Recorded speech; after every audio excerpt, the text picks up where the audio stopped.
Hello, welcome to another edition of the Agile Uprising podcast. I'm your host, Andy Cleff, and I'm pleased to welcome Andy Flemming to our show. Welcome, sir. Delighted to be with you, Andy. Looking forward to the conversation. This is the Andy and Andy show. We had one a couple weeks ago with Jeff and Jeff. So Andy's CEO and founding principal at an organization called Way to Grow, also a co-author of An Everyone Culture, Becoming a Deliberately Developmental Organization. And that's a mouthful, and we're going to unpack that. I'm going to save my tongue and call it a DDO, Deliberately Developmental Organizations. These are, I would just love to read, I loved reading the book and learning about these kinds of organizations that I think, unfortunately, are unusual, ones that tolerate, even prefer, making one's failures, risks, weaknesses visible, public, so that colleagues can really support each other.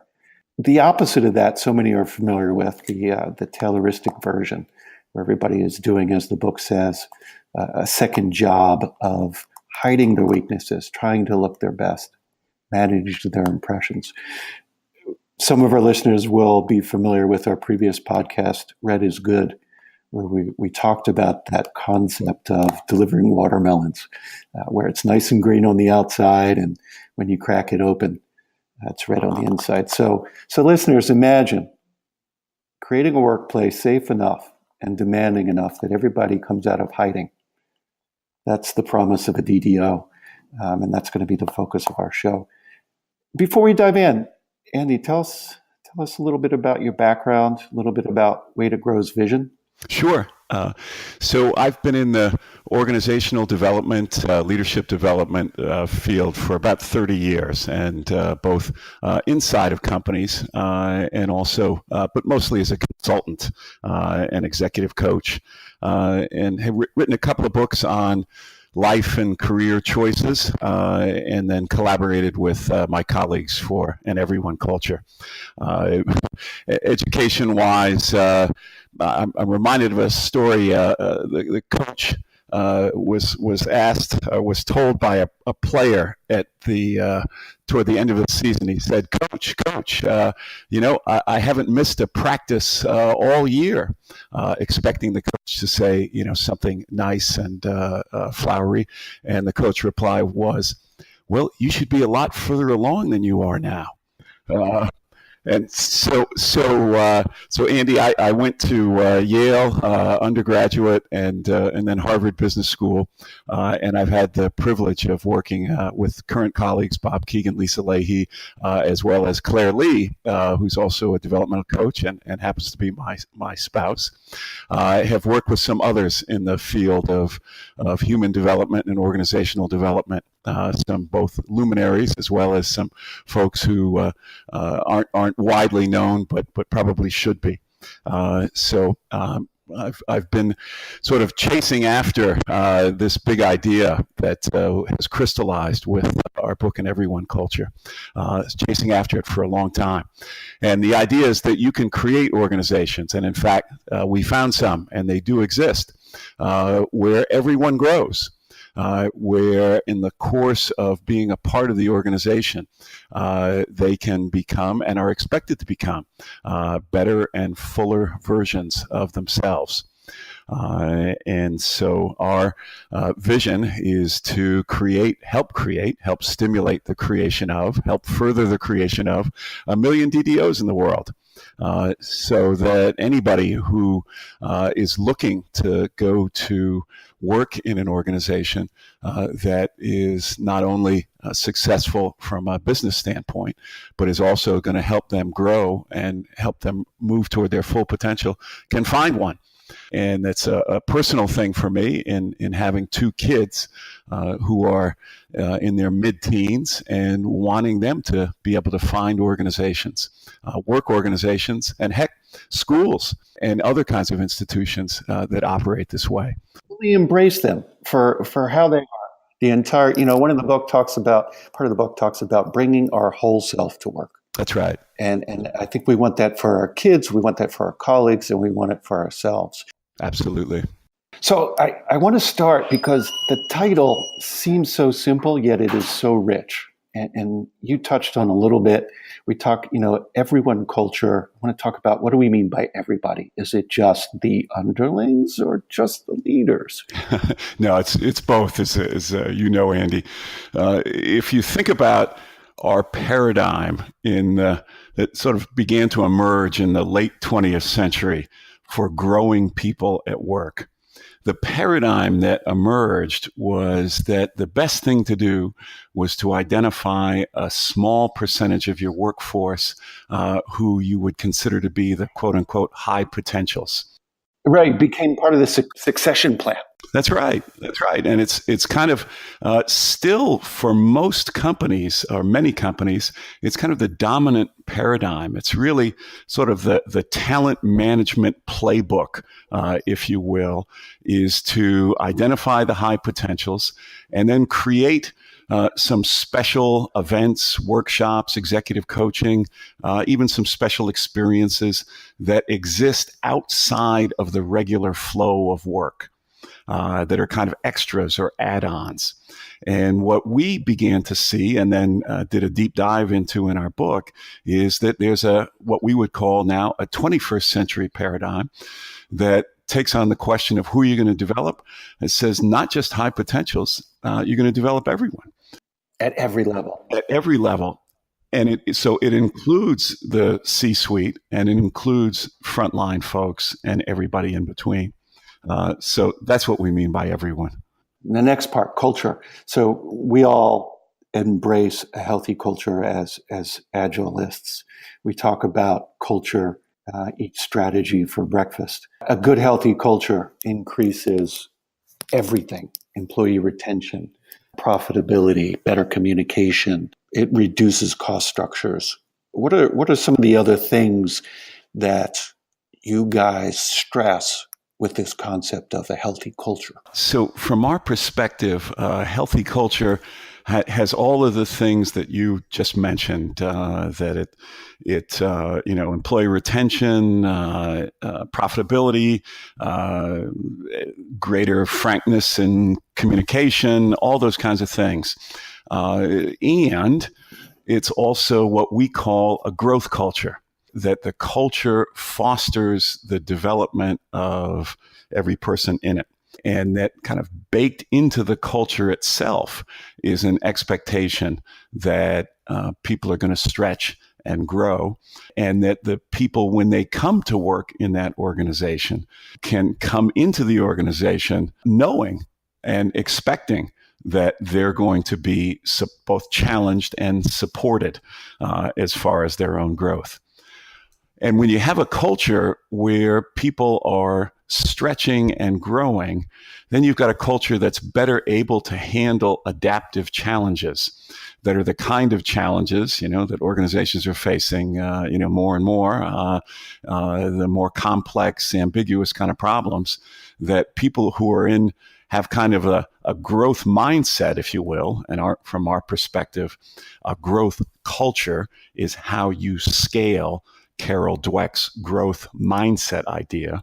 But people coming into such an organization, both individually and collectively, are going to be better equipped and, in fact, going to look forward to taking on the more complex problems and challenges. They're going to see that as part of their own growth journey, as opposed to, oh, God, here's one more thing, the next thing that we've got to handle or somehow deal with. So hope that gives a little bit of a sense of what we mean by an everyone culture. From our perspective, an everyone culture is really a growth culture. And it also begins to touch on deliberate and development. So you talk about it is an expectation of everyone. It is upfront. It's known when you join this sort of team, this sort of culture. It's no surprise. It's a deliberate choice. By policy, by practice, by principles, by value. And you also talked about development, not of a select few and not of just a career. Let's unpack the DDO part of it. Right. So deliberately is what we like to say is what takes someone's growth from what we would call happy accidents to something that happens much more intentionally, much more purposefully. Let me pack the unhappy accident idea for just a second. So and we've done this with thousands of folks in workshops. If you were to ask someone to talk about a time in their career that, a 2-month period, a 6-month period, that for whatever reason was a particularly growthful, a time of high growth for them, most everybody can come up with something after just a little bit of reflection. They can think about the project, that they got put on unexpectedly, or an opportunity that came their way because somebody left and they were next in line, or they had somebody who believed in them and gave them a chance to do something that they'd never done before. Those kinds of experiences. And so everybody has those kind of stories. And if you unpack it a little bit, you see, my goodness, those were times when I really grew. And that growth that I experienced during that time, man, that enabled me to do things in my career and in my life that I wouldn't have been otherwise able to do. Thank goodness I had that experience. Well, yeah. But for most of us, in fact, almost all of us, those experiences are things that just kind of happened. We just sort of fell into it. But if you unpack it a little bit, you can see that there's common circumstances and common factors that enable growth experiences. And they have to do, and primarily speaking, with higher levels of challenge. So an opportunity to step outside of your comfort zone and what it is that you've done so far, or what it is that you might consider your particular strength, and also higher levels of support, that you at least had one person or maybe a group of people who believed in you, supported you, encouraged you, held your hand at some points. And so since we know that higher levels of challenge and support are what enable growth, the DDOs, the deliberate part of DDOs says, well, why don't we go beyond happy accidents for people? Why don't we try to create an organizational environment where people experience higher levels of challenge and support every day? So a light bulb just went off for me. So I'm reading some of the examples in the book, and I forget which of the three organizations did this so regularly, but the concept was, as soon as you've got your job down and you're comfortable, you're being moved on. And I thought, damn, shit, I just figured this out. Don't move me now. Give me 6 months. But you don't get that. And now, so your explanation here of the value of the happy accident, make it deliberate. Put the individual, and all of us are highly capable, or we wouldn't take on these challenges. Put the individual in a situation where that, quote, happy accident happens more frequently, because you're forced to the growth edge, you're supported, and then greater things happen. Now I understand why they do that. Yeah, yep, exactly right. And the idea is that you not only want to stretch individuals, but you want individuals to be part of a unit, or as some of the companies call them, a container, that itself is being stretched. So the idea is that you want to have folks be part of a team that when sort of the goal emerges for that team for the coming year, there's a moment where they look at each other and say, wow, we have no idea how we're going to achieve that goal. We're going to have to rethink everything. And a DDO wants to have those kind of conversations happening. It wants to have people questioning the way they've done things before, and questioning, even more importantly, the old assumptions that underlie the way that they've done things before, both collectively in terms of a team or a unit or a whole organization, but also individually. And that actually leads, we didn't exactly plan it this way, Andy, but that actually leads to the notion of what the heck do we mean by development? Right. And what we mean by development, kind of our sort of, I'll call it a semi-formal definition of development, is surfacing, so bringing to the surface engaging or testing, and then ultimately transcending limiting assumptions and the behavioral patterns associated with them. So by limiting assumptions, we just mean old ways of thinking, old assumptions that we might have unconsciously made about ourselves, about other people, about customers, markets, About everything. about everything. It's moving to the left side of the Connecting framework where best practices don't exist, and you let go of what you think really worked, and you have to let go of so many cognitive biases and go explore. Now, I'm sitting here thinking, what kind of organization can take this? And classical, hierarchical, Tayloristic, let's stack rank everybody. This shit's not going to fly. So it takes a much different mindset and organizational approach to even begin to think of this. Yeah, it does. And it's interesting, though, the three that we profile in the book, all very different kinds of organizations. But they didn't start out necessarily to create what we came to label a DDO. And it was only, it's kind of our labeling of them as DDOs is a recent phenomenon. They were actually trying to figure out the best way to run their business. And they independently came to the conclusion that the best way to run their business was by stimulating the growth and development of everybody who works in the business. Right. And so it doesn't, you don't have to be a kind of organizational development or psychological kind of savant to be interested in this. That it's often kind of the, quote unquote, hard-headed business people.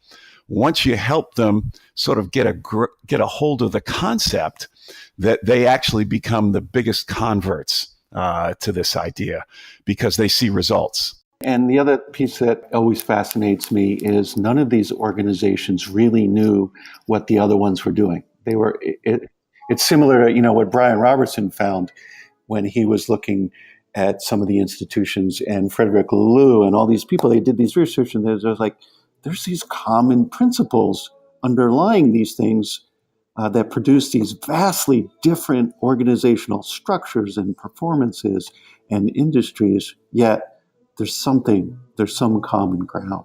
Yeah, no, you're exactly right. And that was part of the fun for us in doing the research and writing the book, was to see underlying these companies were common principles and kind of common dimensions that we label in the book as edge, sort of the challenge side of development, home, which is more the support side of development, and then what we call groove, which is the regular practices of development. And it's groove that ultimately is what puts the deliberate into deliberately developmental.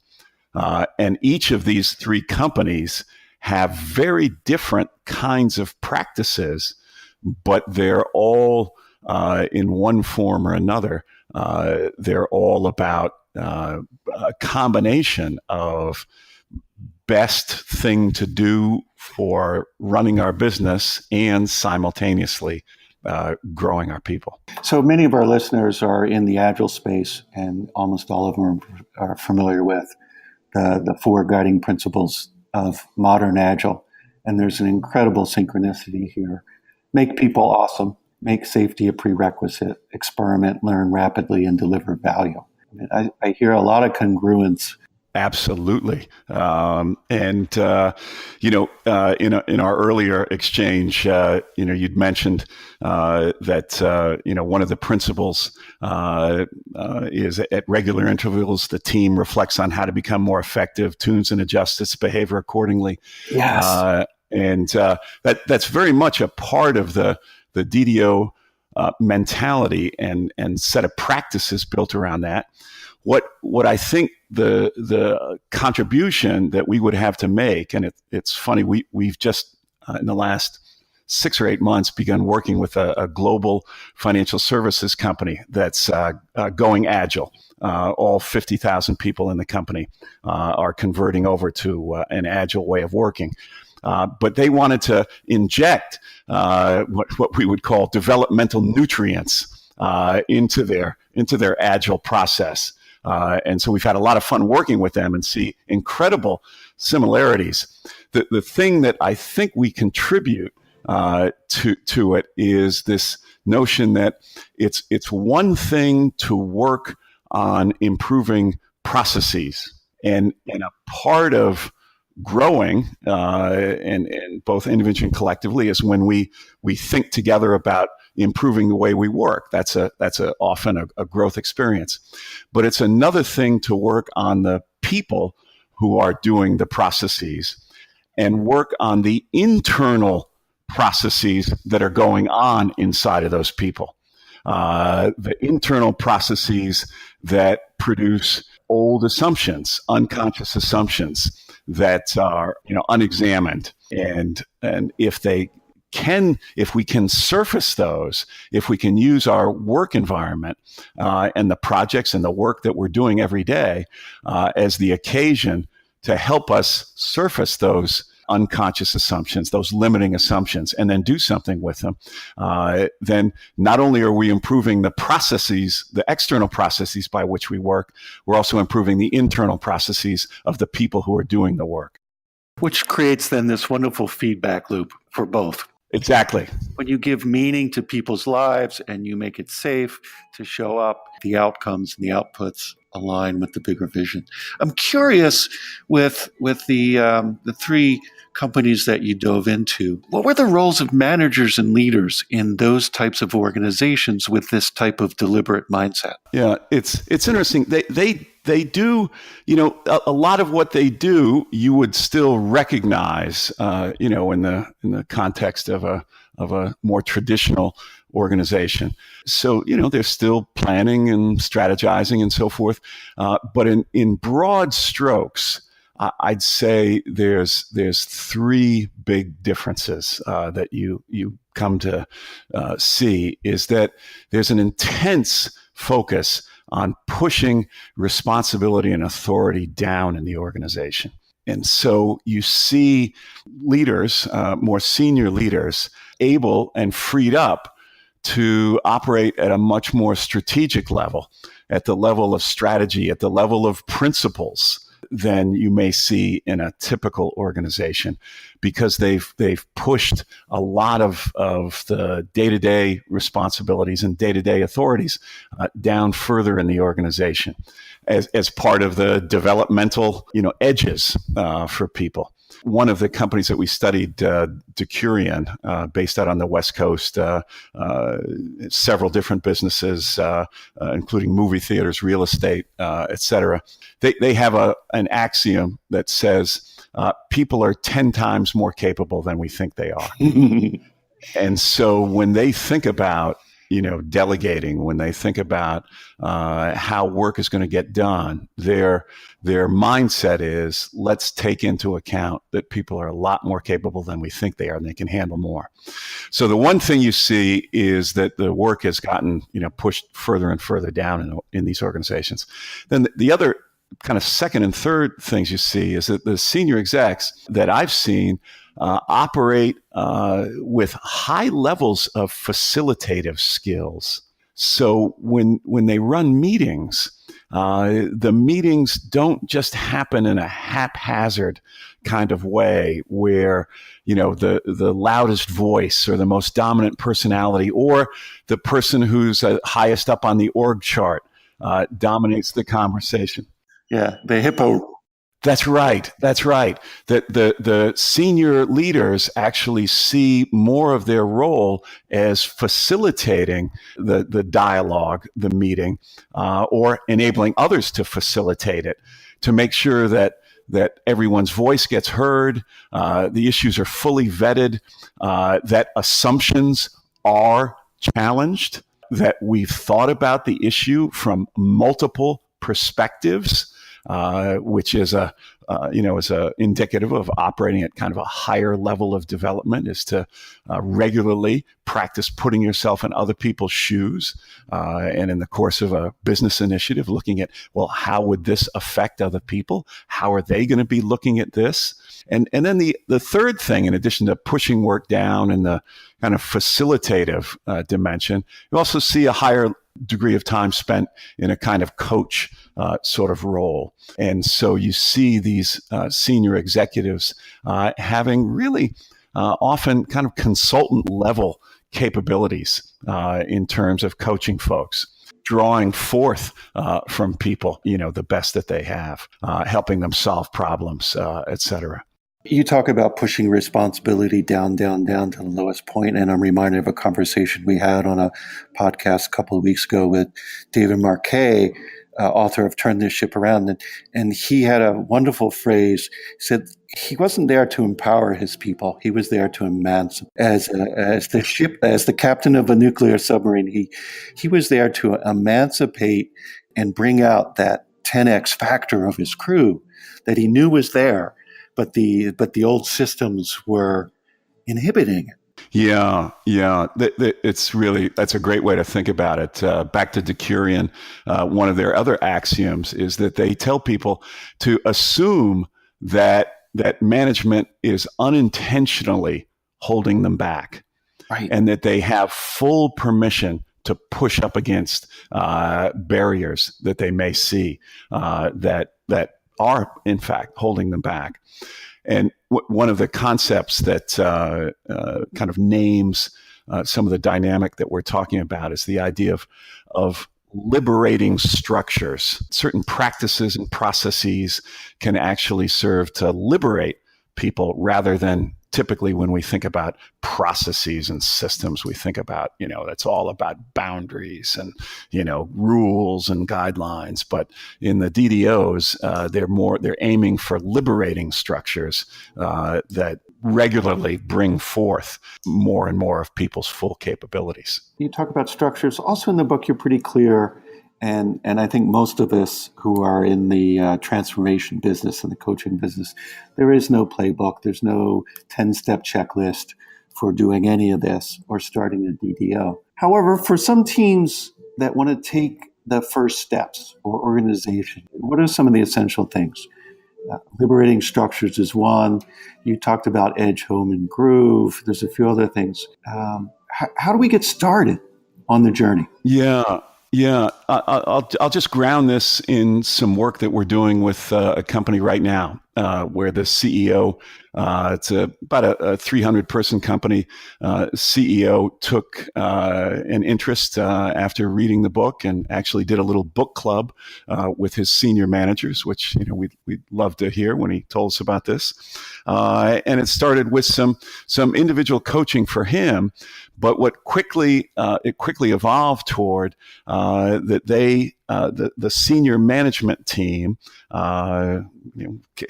came to believe, reading the book and in some conversations with us, came to believe that if they were going to make this sort of a part of the whole culture and not just something that existed in small pockets, that they themselves would need to become a kind of developmental community for each other.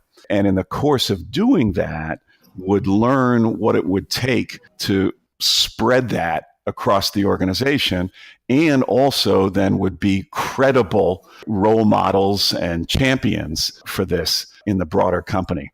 So one way to get started, we've created a process that we call your Agile folks might like this. We call it a developmental sprint. So it's having a small, it can be as small a group as 3 people, or it could be a team or a unit, and could eventually be the whole company.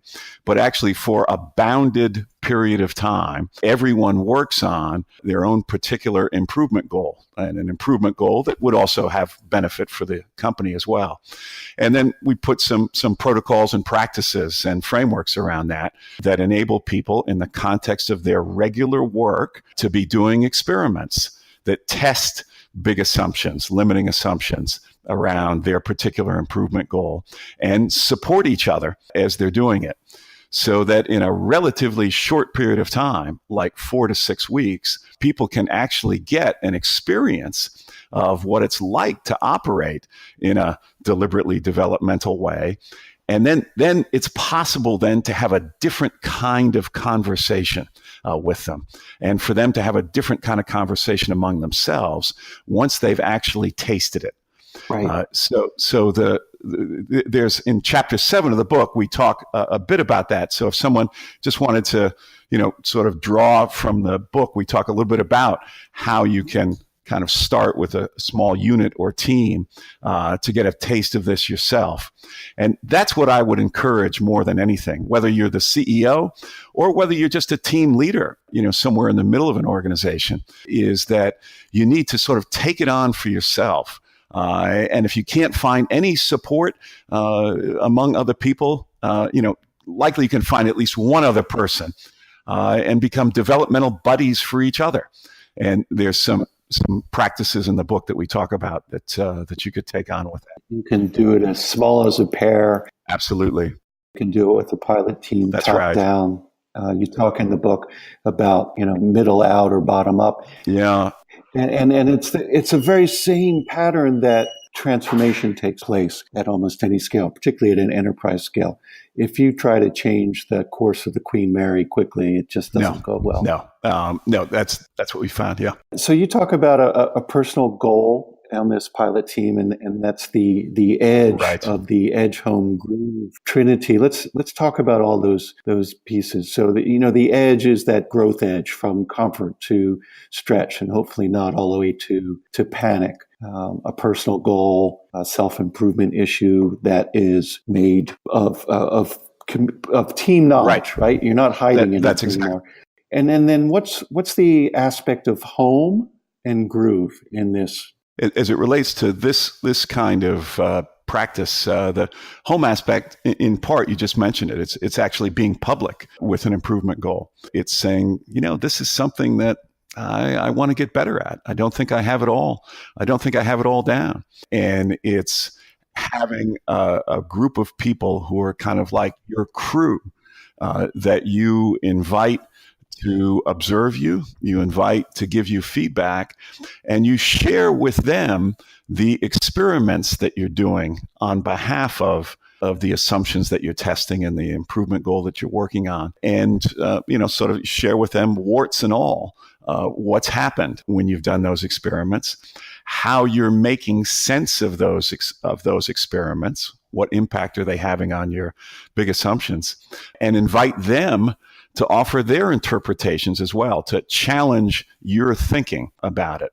So I'm just going to digress here just for 1 second, Andy, just to say one of the things that if I had to put in a nutshell what accelerates development for individuals, and then what can have a cascading effect in an organization, is that if you develop the capacity to think about your thinking. So if you develop the capacity to, as we talked about earlier, bring to the surface and actually see your big assumptions, see how often you default to assumptions about everything, and then begin to see the patterns, your own particular patterns of those assumptions, then that gives you the ability to actually, in a sense, apply the principles of the scientific method to your own development. It gives you the chance to run little tests of those big assumptions and see, gee, if I'm trying to get better at delegating and I have this big assumption, didn't realize I had it, but I actually have this assumption that, gee, no matter what I delegate, they're going to screw it up. Well, that's an assumption that is something that you can test, and you can test it in different ways. And if you have the support, the home side of things that we're talking about, they can challenge you and help you and hold you accountable for doing those kind of tests. I think it's scarier than that, Andy. So you've got your home crew, you've got your edge. You've said, guys, this part of my game needs some work. And you might not even know where it needs work. And you have invited your crew to be radically candid and truthful with you. That's got to smart sometimes when you see that.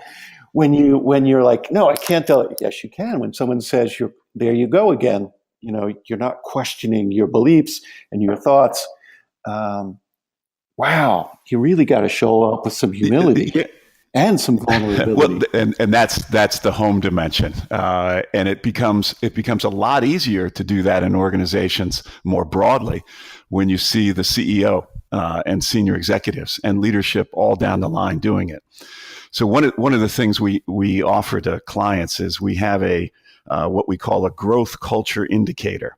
It's an organizational survey tool that gives people a kind of MRI in terms of the extent to which they already have a growth culture in their organization, or they lack a growth culture in their organization. And one of the items in the growth culture indicator is under a subcategory that we call leader vulnerability. And that's a subcategory within the home concept. And what we found is that to the extent that leaders themselves operate vulnerably, that has an enormous impact on the level of vulnerability in the rest of the organization.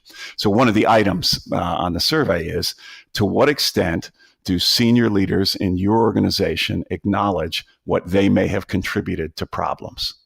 That is a huge freaking question. Yes. And yes. And it's got to be, as you guys, if you do this pre-survey before an engagement, it might change the price by orders of magnitude, depending on the answer. Because, so many people get to that level because what they've done works and they've been the hero with all the answers. And it is a complete mindset That's change. right. I was going to say, I was going to use the F word, but, we're on iTunes, and I don't know if we get flagged on that or not. But it is such a turn. How does a leader begin to let go of all the decades of beliefs? I guess it's with the home crew. It's with the home crew. That's right. It's a joint commitment that says we're all in this together, and we're calling each other out, and we've given each other permission. That's right. And if you so two thoughts on that, Andy. If you're the only one in an organization who's doing that, that's one thing. That requires, much greater degrees of courage. But if everyone else is doing it, and you see that, you're part of you see it both writ large, but you also experience it in a crew, that's local to you, that you regularly engage with. You see it with them, then it becomes less of a heroic act. And if there are practices and protocols that reinforce this and kind of keep you on the pathway, so it becomes less of an event when you actually are vulnerable and share, hey, I think I messed this up. And actually you experience that people are encouraged and there's practices to facilitate that all the time. What are some of those practices? Sure. So can you share an example? What does it sound like? I'll give you a couple of examples. So one in one of the companies we looked at, Bridgewater, that is the world's largest operator of hedge funds and been incredibly successful at it. They have teams and units. They keep mistake logs or issue logs, and really the only unpardonable sin is not logging in your mistakes. And they regularly open up the log and walk through the mistakes with a certain kind of protocol around doing that, so that it's not a beat up session or a blame session. It's a let's understand what assumptions we made that led us down a path that we'd not like to go down again. So a mistake log is one example of a practice or a protocol. I'll draw from the military. And this is not in the book, but in the course of doing the research for the book, we had a chance to talk to some different folks in the military. And I got to talk to some folks in the Blue Angels, that, the air demonstration folks that are, mostly naval flyers, and the six pilots who make up the Blue Angels. After every time they fly, whether it's for a practice and they're working on their routines or whether it's actually doing a routine. Afterwards, they come into a room and there's other people there, and there's a lot of data and technology that supports their examination of how they did, what they did, et cetera. But the debriefing, the heart of it starts with the boss pilot who says, here's what I saw out there today. Here's what I think we did well. Here's what I think we didn't do so well. And here's what I think I contributed to the problems. Wow. And then it goes around the table and everybody shares along those lines. And the conversation starts from there. Another guy from the military who was a squadron leader in Afghanistan told me that he said, look, I was over there leading a squadron. We were doing flights, missions, and we'd gotten into a rhythm of plan, execute the mission, rest, plan, execute the mission. And he said, we were having some success and achieving our mission, but we weren't getting better. And he said, out of an effort to try to sort of break through that, he said, just given the way the rhythms of our particular time there, at midnight every night, I would call a meeting with the whole squad there. And I'd start off the meeting by saying, here's all the mistakes that I think I made today. And that was the start of the meeting. And that broke the ice and encouraged other people to be reflective and look at what they didn't do so well. And then it opened up conversations about how we could do it better. So when that sort of thing is happening as a matter of routine, when it's, as to use our expression in the book, when it's grooved into the organization and everyone is participating in that, it takes less courage to be vulnerable. It takes less courage to give feedback too. In most organizations, when the idea of giving feedback, heck, they only do it twice a year at best, and they have to screw up their courage for a long time before they do it. In a DDO or in a growth culture, it's just not that way. It's just a much more sort of regular kind of circumstance, and it's less of a heroic act. That's a beautiful loop back to the 12th principle of the Agile Manifesto at regular intervals. What you said earlier, the team reflects on how to become more effective and then tunes and adjusts its behavior accordingly. And you add the twist that whoever's the perceived leader kicks off and doesn't say, okay, how did all you guys screw up? It starts with, here's how I can improve. And it's blameless. That's right. Such a powerful practice. Yep. I really do like the language. Here's what I think I contributed to the problems. And then it would flow from there. If they were really on top of it, they'd say, and here's how that might be connected to a pattern that I've noticed. And here's what I intend to do about it. And here's how I need your help. Yeah, and that's a big piece. That's the big piece of the container you talked about. That home crew that says, my mask is off. I see this. My backhand here is weak. I need you guys to keep serving it there. Yeah, and also when you see me hit a good backhand, let me know.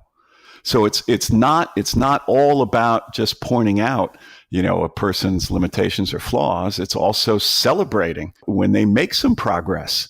When they hit that good topspin cross-court backhand, it's saying, look, I see you.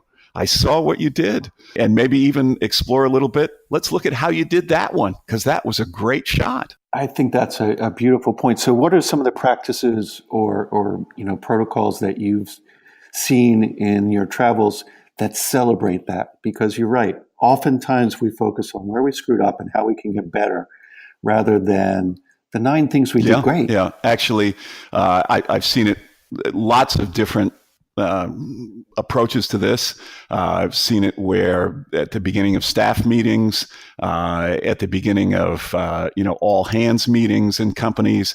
I've seen it at the end of a week. One of the companies we work with in the book mentioned Next Jump, an e-commerce company. At the end of every week, they don't have what was whatever the sort of stereotypical kind of beer blast from perhaps days gone by. in technology companies, but they have a little practice where they gather and people take the time to single out someone who particularly lived the company's values during that week, or who made an extraordinary contribution to a business issue that week, or even more, somebody who enabled somebody else to make a contribution. Right. So at Next Jump, they talk about, we want to recognize not just the quarterback, so to speak, and the running back or the wide receivers who get all the glory. We want to recognize the people on the line, who are doing the blocking. Right. They created the space for the quarterback to have the time to find the open receiver who had the time to run. Exactly right. And so they have a kind of groove around recognizing those folks. They do it in an informal way every Friday, but they also do it regularly, monthly, a crowdsourced way of lifting up a number of folks who have made those kind of contributions, and then recognize annually the folks who have been, sort of the best linemen, so to speak, across the company.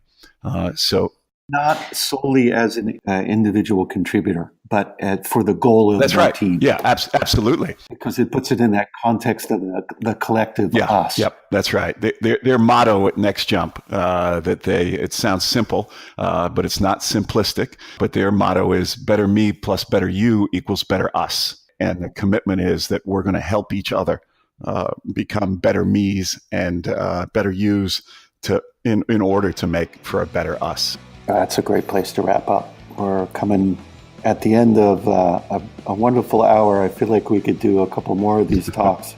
I want to thank you for your time and give you a few moments to shout out things that you're involved in, as well as include a way for listeners to get in touch with you so that they can continue the conversation. Sure. So we're on social media, Twitter, Facebook, LinkedIn, Way to Grow Inc., WAYTOGROWINC. Those are ways to reach us or just to stay connected with us. If there was something in anything that I may have shared that folks might have an interest in exploring or pursuing further, can reach us through one of those means, or on our website at waytogrowinc.com. We'll have likely have some more public workshops coming up later in the year and in future years, and we'll certainly be publicizing those through those means. That's great. So you're also, before the show, we were talking about you're down in Atlanta and you're associated with Georgia Tech. Tell us more about some of the programs that you're working with. There's a really interesting entity at Georgia Tech called Flashpoint at Georgia Tech that it's kind of a incubator / accelerator, not just for startups, but also for kind of new product groups and innovation groups within larger organizations, run by a really brilliant professor there by the name of Merrick First, who's also an entrepreneur and been in the startup world for a long time. But I help support their cohort groups that go through the program and bring some of the DDO ideas and concepts that they've actually now incorporated, not only into helping the startups and the organizations run more according to kind of growth culture principles, but actually apply some of the insights from that into the way they interact with customers and, in fact, do customer discovery as well. So that's a pretty cool thing that folks, if any of that sparks any interest at all, they ought to check that out at Flashpoint at Georgia Tech. Yep, I'll make sure to get links in the show notes to all that stuff. And it's certainly better to start at the beginning than to try to turn your Queen Mary. That's right. Yeah. 50 or 100,000 people later. Well, thanks again, Andy Flemming. It's been a pleasure talking to you. Listening audience, if you enjoyed this episode, give us a review on your podcast listening platform of choice. It really helps others find us. If this is your first time tuning in, subscribe. You'll catch the next one automatically. And if you'd like to join the discussion, share your stories about how you're nailing your backhand topspin return, please join us at coalitionagileuprising.com. And one more thing, support from listeners like you help us cover our hosting and podcast costs. See the show notes for how you become a patron. Until next time, this is Andy Cleff for the Agile Uprising podcast, signing out.